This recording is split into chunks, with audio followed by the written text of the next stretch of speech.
नमस्कार दोस्तों, स्वागत है आप सबका हमारे यूट्यूब चैनल अमर कहानी कथा सागर में।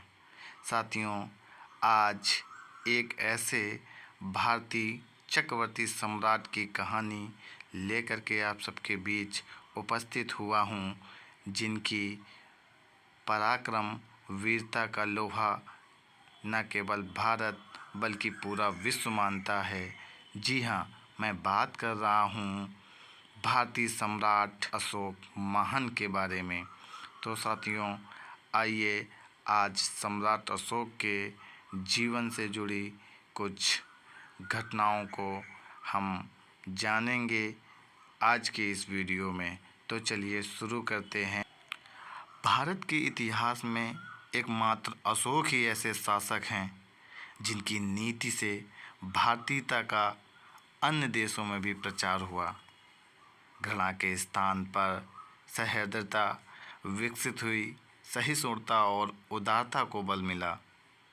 बर्बरता के कृत्यों से भरे हुए विश्व इतिहास को एक नई दिशा का बोध हुआ तथा जिन्होंने न केवल मानव की वरन जीव मात्र की भी चिंता की। यह सर्वमान्य तथ्य है कि अशोक अपने काल के अकेले ऐसे सम्राट थे जिनकी प्रशस्ति उनके गुणों के कारण होती आई है, बल के डर से नहीं। जी हाँ, मैं बात कर रहा हूँ ऐसे चक्रवर्ती सम्राट अशोक महान के बारे में। इस लोकप्रिय शासक का काल 273 से 232 ईसा पूर्व माना जाता है। मौर्य वंश के संस्थापक सम्राट चंद्रगुप्त के पौत्र तथा बिंदुसार के पुत्र सम्राट अशोक अपने शासन के आरंभिक दिनों में एक कट्टर शासक थे तथा वे विशुद्ध न्याय व्यवस्था पर विश्वास करते थे। शिकार और दावत का उन्हें बड़ा शौक था। युद्ध कला में प्रवीण होने के कारण युद्ध करना उन्हें अच्छा लगता था। अशोक को अपने साम्राज्य को सुरक्षित रखने तथा साम्राज्य विस्तार के लिए युद्ध करने के अतिरिक्त और कुछ भी नहीं सूझता था। इसी दिशा में अग्रसर होते हुए उन्होंने 261 ईसा पूर्व में कलिंग राज्य पर आक्रमण किया तथा उसे अपने अधिकार में ले लिया। इस बीभत्स युद्ध में हुई लोगों की क्षति ने उनके हृदय को द्रवित कर दिया तथा उनका हृदय परिवर्तित हो गया। उन्होंने बौद्ध धर्म को अपना लिया तथा भविष्य में हथियार न उठाने का संकल्प लिया। स्वयं बौद्ध धर्म का पालन किया तथा इस धर्म के प्रचार के लिए श्रीलंका, अफ़गानिस्तान, पश्चिम एशिया, मिस्र, यूनान, तिब्बत सहित कई देशों में अपने दूत भेजे। उन्होंने एक नए धर्म और विचार धम्म को प्रतिपादित कर अपने समस्त राज्य क्षेत्र में लागू कराया। सिंहली अनुश्रुतियों, दीपवंश और महावंश के अनुसार अशोक को अपने शासन के 14वें वर्ष में निग्रोध नामक भिक्षु ने बौद्ध धर्म का उपदेश देकर अत्यधिक प्रभावित किया। तत्पश्चात वे मोगली पुत्र तिस्स के प्रभाव में आकर पूर्ण रूप से बौद्ध हो गए। उपगुप्त नामक भिक्षु ने अशोक को बौद्ध धर्म में दीक्षित किया।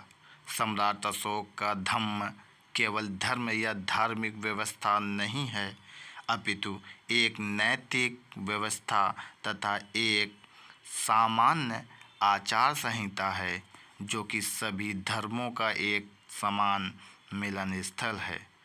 अशोक एक कट्टर बौद्ध होते हुए भी धार्मिक मामलों में सहिष्णु थे तथा सभी धर्मों की मूल एकता में विश्वास करते थे। उनके शासन के दौरान धर्म के प्रचार के लिए सम्राट के विभिन्न क्षेत्रों में शिलालेखों तथा स्तंभ लेखों की स्थापना की गई। धम्म महामात्रों की नियुक्ति की गई। महामात्र प्रत्येक 5 वर्ष के अंतराल पर धम्म यात्रा करते थे। सम्राट अशोक ने अपने जन कल्याणकारी कार्य और प्रशासनिक सुधार किए। इन कार्यों में मनुष्यों और पशुओं के लिए चिकित्सालय खोलना, जड़ी बूटियों, कंदमूल और फलों सहित औषधि पौधों के संवर्धन के लिए वनस्पतिक उद्यान लगवाना, यात्रियों और पशुओं की सुविधा के लिए सड़कों के किनारे कुएं खुदवाना, स्त्रियों के कल्याण के लिए तथा उनमें धर्म प्रचार के लिए स्त्री अध्यक्ष महामात्रों की नियुक्ति करना आदि शामिल हैं। इनके अतिरिक्त सन्यासियों, वृद्धों तथा शारीरिक रूप से अक्षम व्यक्तियों दान देना और पशु पक्षियों की हत्या बंद करना जैसे कार्यों को कार्यान्वित किया गया था। सम्राट अशोक ने अपने शासन के 10वें वर्ष में सर्वप्रथम बौद्ध गया की यात्रा की।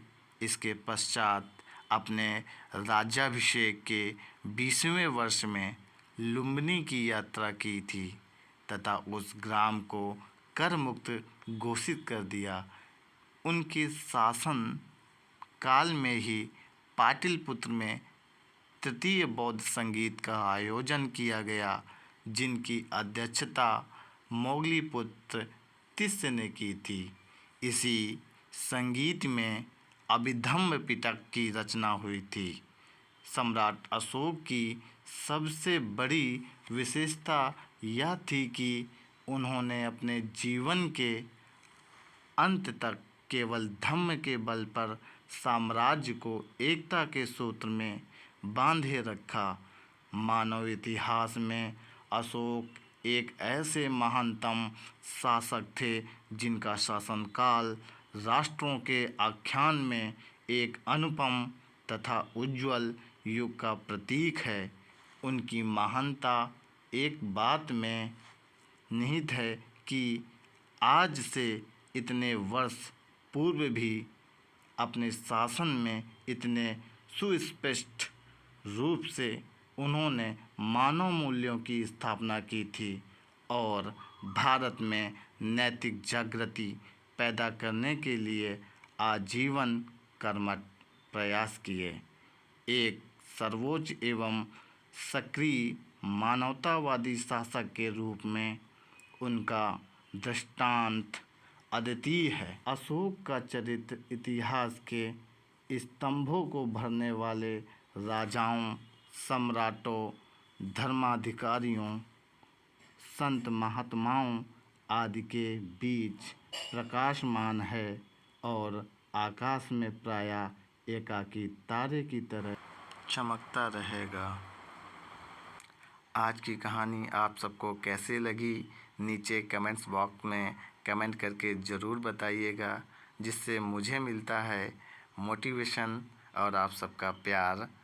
तो चलिए ऐसी ही कहानी लेकर के फिर हम उपस्थित होंगे आप सबके बीच। तब तक के लिए नमस्कार। जय भारत।